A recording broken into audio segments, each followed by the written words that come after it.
These are the symptoms of carbon monoxide poisoning: headache, tightness across the forehead, dizziness and nausea, impaired vision, general feeling of lethargy or weakness, impaired judgment, personality change, impaired memory, slower breathing rate and weakening pulse rate, loss of muscular power, flushed cheeks and cherry red lips, and convulsions. It can be treated in one of these ways. Pilots will be more susceptible to carbon monoxide poisoning with altitude, smoking, age, obesity, and a poor state of health.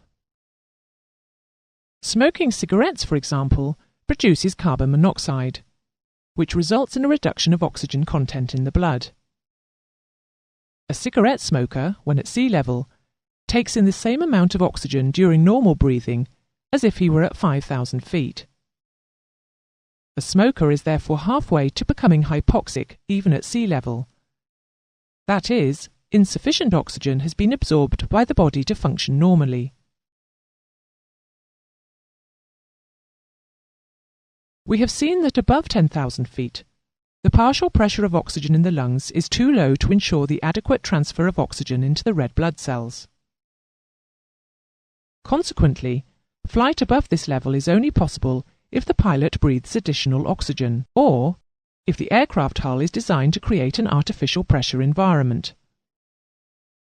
This is done by strengthening the fuselage, so that the air pressure inside the fuselage, and consequently the partial pressure of oxygen, is high enough to ensure adequate oxygen saturation of the blood. The aircraft is now said to be pressurized. Ideally, aircraft cabin pressure should be maintained at sea level pressure, when blood oxygen saturation is at its highest. But this is not realistic because of design and cost constraints. The hull is designed to withstand a pressure differential between the outside and the inside of the aircraft of up to 8 or 9 pounds per square inch. So cabins are pressurized to a height equivalent of 6,000 to 8,000 feet. This is regarded as an acceptable environment for a body at rest. If the aircraft hull loses completely this artificial environment, because the pressurization system fails or the hull is damaged, the aircraft is said to suffer a decompression. Passengers and crew would then have to breathe at the ambient air pressure outside the aircraft, with the attendant partial pressure difficulties. If the aircraft suffered a slow decompression, perhaps because of faulty pressurization equipment, the designed 8,000-foot pressure altitude inside the cabin would increase imperceptibly.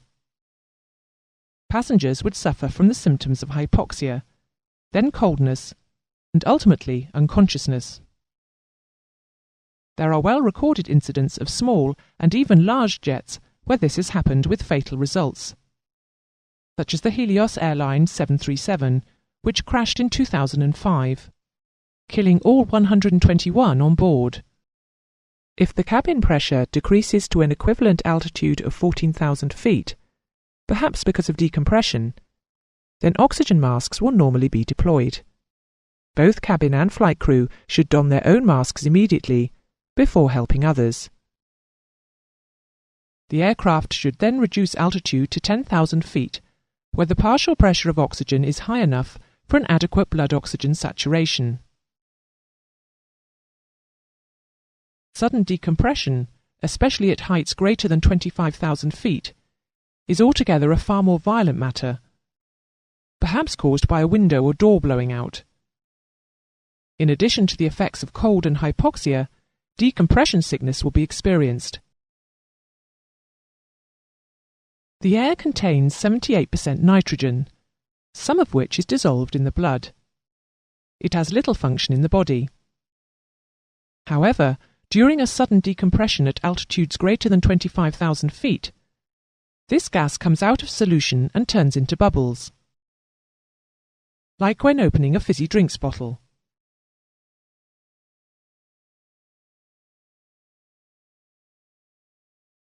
When nitrogen comes out of solution from the blood, it can cause awful pain in the joints, known as the bends. Nitrogen bubbles under the skin make the sufferer feel as if there are ants crawling about, known as the creeps. Nitrogen bubbles caught in the capillaries of the lungs may block the pulmonary blood flow, causing breathlessness and pain. These symptoms are known as the chokes. And nitrogen bubbles in the brain may cause a loss of mental functions, the staggers. Even after returning safely to a sea-level atmospheric pressure, a person may collapse several hours later, as bubbles, which have not yet returned to solution, may reach the heart. Decompression sickness is more likely when a person has been diving before flying, making the person vulnerable to the decompression sickness at an altitude as low as 6,000 feet. It is advised that after diving with compressed air, one should not fly for at least 12 hours. If the depth of the dive was greater than 30 feet, the restriction on flying is extended to 24 hours. The amount of air present in the lungs obviously varies greatly, depending upon whether one is breathing in or out. But there is always some air left in the lungs after breathing out, and there is always some unfilled capacity after breathing in. The total volume of gas which is held in the lungs at the end of maximal inspiration is termed the total lung capacity. In a young healthy male, this is about 6.5 litres. During normal breathing, however, the volume of gas in the lung is about half the total lung capacity. The volume of air breathed in and out during normal breathing is called tidal volume, and is only half a litre. A person will take between 12 and 20 breaths a minute. The volume of gas in the lungs at the end of a normal expiration is termed the functional residual capacity, and in our young male would amount to about 3 litres. At the end of normal expiration, a further volume of gas can be forcibly expelled, amounting to about 1.1 litres, known as the expiratory reserve volume. A considerable amount, the residual volume, remains in the lungs after a maximal expiration. In our example, this would amount to about 1.9 litres. The total volume of gas which can be expelled from the lungs after a maximal inspiration is termed the vital capacity. This is equal to the difference between the total lung capacity and the residual volume, which in our subject would be about 5 litres. Let us look in a little more detail at the causes and the effects of a shortage of oxygen in the blood, which is called hypoxia. There are several types of hypoxia.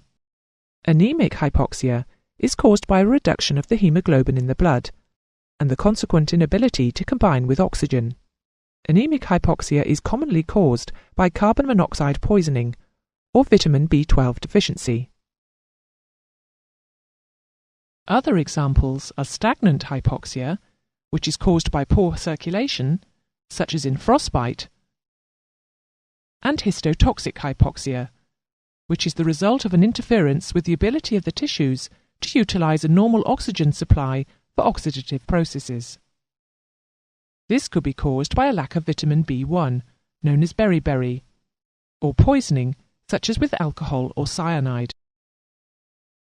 Of particular importance to pilots is hypoxic hypoxia, a condition where there is a reduction of oxygen entering the blood caused by low partial pressure with altitude, as explained in the lesson on atmosphere.